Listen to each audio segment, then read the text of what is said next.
This year for Project for Awesome, I want to talk to you about the Rett Syndrome Research Trust. They're an organization dedicated to finding a cure for Rett syndrome.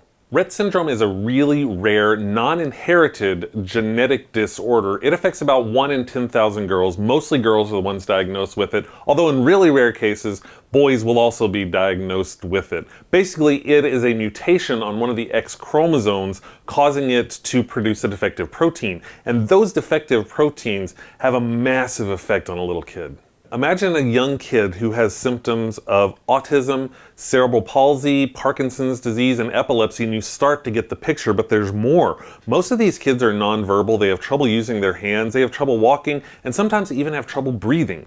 What can be really heartbreaking about this disorder is that it's usually diagnosed between 12 and 18 months. So a toddler, imagine that you're a parent who has a seemingly healthy child and is suddenly diagnosed with Rett syndrome.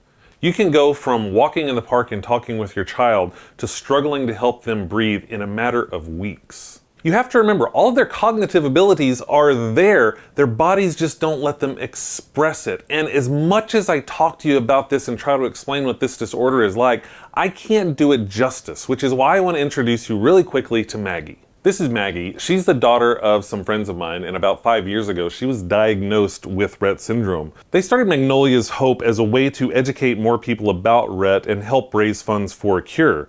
They've done it by documenting all their struggles and joys they've experienced over the years with blog posts and videos, and they've created an amazing resource to learn all about the disorder and the families that live with it. I highly suggest you take the time to go to Magnolias Hope, go through the blog posts, watch videos, and learn what it's really like living with Rett syndrome. But fair warning to everybody out there, you will fall in love with Maggie and her family. They're amazing, and seeing the love and caring that they all have for each other is freaking beyond inspiring. The good news for Maggie and her family is that there is hope for a cure, and that's why I really want to talk to you about the Rett Syndrome Research Trust, because they are pushing hard for that cure. They have a really detailed 3-year plan that addresses all 3 stages of genetic protein expression. And with a lot of the advancements that have happened in the past few years on medicine, they've had some amazing results in clinical trials that could lead to a cure.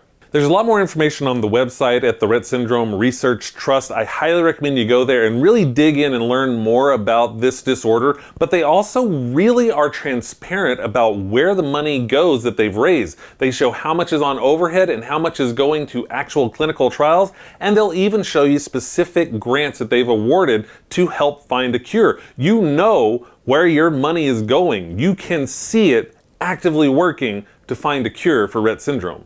You can make donations for the Research Trust at reverserett.org. If you want to, if you're at Magnolias Hope, you can make donations there, and 100% of those funds go directly to the Research Trust as well. So wherever you go, the Research Trust is going to get those funds, and it really is going to help fund this research to get a cure going. I'll put links to all the things down in the doobly-doo down below. I'll also put links to Magnolias Hope and their YouTube channel, so you can watch all of the videos that they've made. You'll learn a lot about Rett, and you'll learn a lot about an amazing kid and an amazing family. Thank you so much for taking the time to consider the Rett Syndrome Research Trust for the Project for Awesome this year. I really do appreciate you taking the time to even learn about all of this and being a part of Project for Awesome. That means more than anything. Whether we're selected as one of the final charities or not doesn't matter. The fact that you all have taken the time is amazing. And thank you all for donating to Project for Awesome and any of the charities you found along the way. That means so much to so many people. And here's hoping that we find a cure for Maggie and all those other kids really soon.